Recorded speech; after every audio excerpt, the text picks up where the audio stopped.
video last week on learning and teaching. And so I've got some new students today in my English 2 class. They look a little young. Well, you know what Mr. Cook likes. We're going to do what? Performance-based? Yes, performance-based. We're going to move them up. We're moving them up. We're going to move them up. So I know you all are teaching English too, and I'm teaching English too. So he wanted you all to sit in on a lesson to see how it's done. Because how old are you? 7, and she's in my sophomore class. So this is all about performance-based. We are cutting edge here. So I'm going to teach a little lesson on some grammar. Okay, so if you all want to sit somewhere and watch this, I'll just go ahead. Okay, children, welcome to sophomore English. That's 10th grade. We're going to do a little grammar lesson today, okay? Are y'all ready for sophomore high school English? Yeah. All right. The first thing we're going to study is something called double plurality.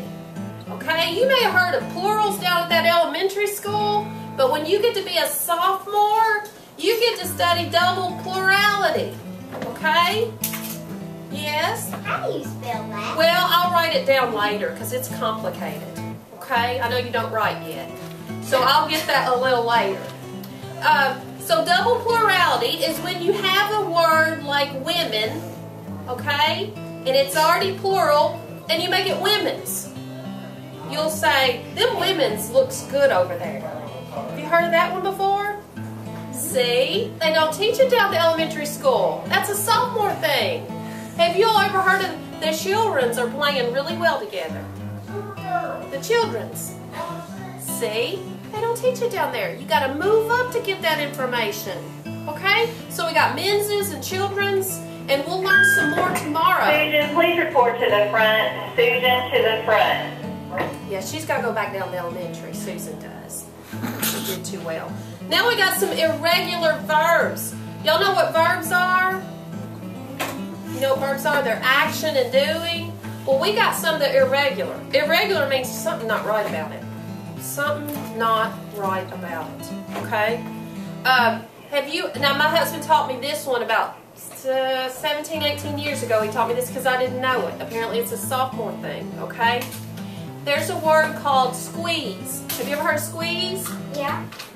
Okay. Well, there's all kinds of forms of it. Irregular forms. Squeeze, squeeze, squeezed. Did y'all know about those? Could you use those in a sentence? I squeezed the lemon into my tea. Apparently that's what my husband told me. You won't learn that at the elementary school. Yeah. How do you spell that? I'll write it down later. I'll get that later. Write it down. Here's a very common one that you probably didn't even know was irregular. We was at Walmart. Was at Walmart. We was at Walmart. Was. Okay? I know this is getting a little complicated, but that's what English is all about. The last one we're going to study today, and I'm going to let you go, is hard did. When you get your hard did, that's when you add a noun and a verb together, squish it together. Hard did.